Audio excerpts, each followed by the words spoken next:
गांव के चाउमीन। गांव में चाउमीन का चलन अभी अच्छे से नहीं आया था, लेकिन सुरेश शहर से चाउमीन बनाना सीख कर गाँव में ठेला लगाता है।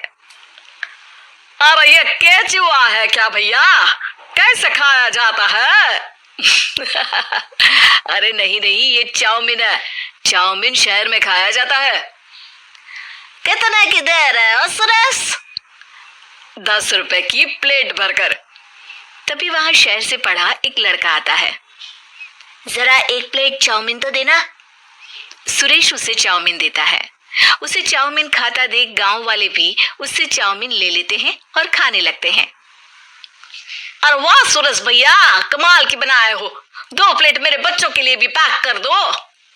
बस फिर क्या था, सुरेश का ठेला लगता है और चाउमीन खरीदने वालों की लाइन लग जाती है। तभी वहां से गांव का साहूकार होकर गुजरता है।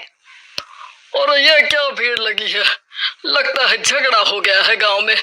चलूं मैं अभी तो मजे ले लूं।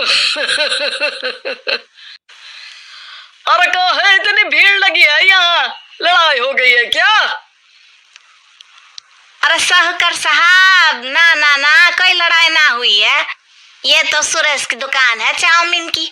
हम लोग चाउमीन खाने आए हैं, आप भी खाइए ना। साहूकार चाउमीन खाता है और सुरेश की तरफ देखता है, जो सारे दिन के पैसे गिन रहा होता है। अरे सुरेश, क्या लागत है इस काम की? अरे साहूकार जी, आप अब आए हैं तो ये पूरे 10,000 रुपए ले जाइए, जो पिछले साल शहर जाने से पहले आपसे लिए थे ना।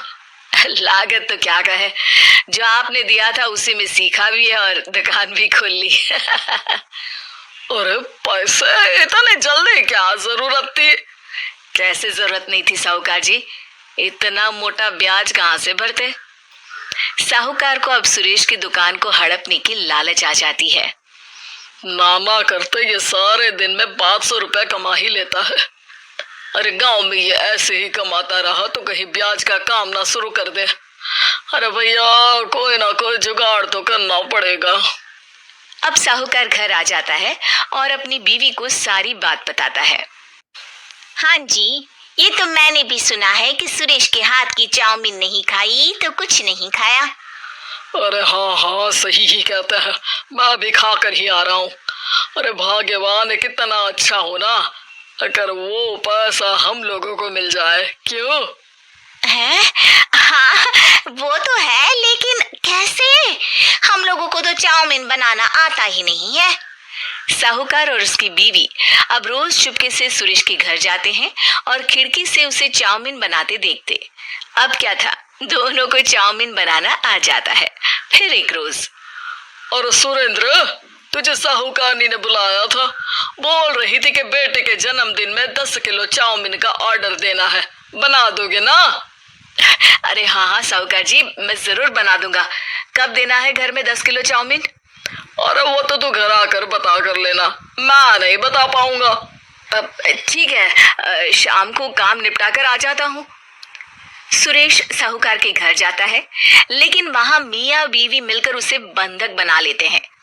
अरे मुझे क्यों बांध रखा है, मुझे छोड़ दो। आज से तेरा ठेला मैं लगाऊंगा और बहुत सारे पैसे कमाऊंगा। साहूकार एक आदमी को सुरेश की निगरानी में लगा देता है और वहां से चला जाता है। अगले दिन, अरे साहूकार जी, आप कब से चाउमीन बेचने लगे और अपना ये सुरेश कहाँ गया? और वो तो शहर गया है, उसका कोई काम निकल आया था। बोल रहा था कि जब तक वो ना आए तब तक मैं ही उसके ठेले का काम कर दूं। पैसे भी तो बहुत उधार ले रखे थे उसने, लगता है कर्जा भरने के डर से भाग गया है। अरे पर वो तो बोल रहा था कि उसने सारा कर्जा उतार दिया है, और वो क्यों भागेगा? इतना तो कमा रहा था। अरे मुझे क्या पता। अरे चाउमीन खाना है तो बोलो, नहीं तो भागो यहाँ से। अरे हाँ हाँ, दे दो दे दो। अब तो चाउमीन खाना पूरे गांव के लोगों के लिए आदत ही बन गया है, ना खाओ तो नींद ना आए। हाँ हाँ, तो लो और निकालो 50 रुपए। 50 रुपए क्यों? सुरेंद्र तो 10 रुपया में देता था। अरे वो पागल था, मैं थोड़ी ना हूँ।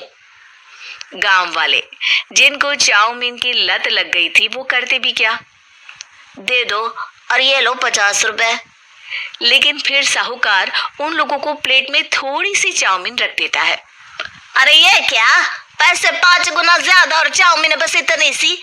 अरे साहूकार साहब, भगवान से तो डरो। बस फिर क्या था, साहूकार की मन मर्जी चलने लग जाती है और गांव वाले करते भी क्या। एक रोज मुझे तो लगता है कि सुरेश को साहूकार ने मार डाला होगा, क्योंकि उसका काम इतना अच्छा चल रहा था, फिर वो क्यों जाता, और वो भी साहूकार के हवाले दुकान करके। ना बाबा ना। अगले रोज भाग्यवान, देखो तो जरा, इस सुरेश भी ना कितना पागल था। जिस काम से वो ज्यादा पैसे बना सकता था, उससे इतने कम पैसे छाप रहा था। 50 रुपए प्लेट में भी गाँव वाले खूब खा रहे हैं चाउमीन। हाँ जी, और जितने में वो लोगों को 10 प्लेट खिलाता था भर भर कर हम लोग उतने में 20 प्लेट बना रहे हैं। क्यों जी? वहीं सुरेश रोज भगवान से मांगता कि बस एक बार वो किसी तरह वहां से निकलने में कामयाब हो जाए, लेकिन उसकी हर कोशिश नाकामयाब होती। फिर एक दिन, अरे भाग्यवान, ऐसा कुछ करो कि चाउमीन बनाने का खर्चा आधा हो जाए, जिससे हम लोगों को और मुनाफा हो। ना जी, मुझे तो कोई तरकीब ना सूझ रही। अरे सुनो, एक काम करते हैं, चाउमीन बनाने में जो सब्जी लगती है वो मंडी में लेने तुम देर रात चली जाना। तब तक वो सारी सड़ी गली सब्जी जो दुकानदार वहीं फेंक जाते हैं, वो उठा कर ले आना फ्री में। अरे वाह जी वाह, आप तो बहुत समझदार हैं जी। बीवी वैसा ही करती है, लेकिन अब लोग चाउमीन खाते तो मुंह बनाकर। फिर एक बार, अरे राम राम राम, ये पेट में दर्द काहे हो रहा है? आई, आई, आई, आई।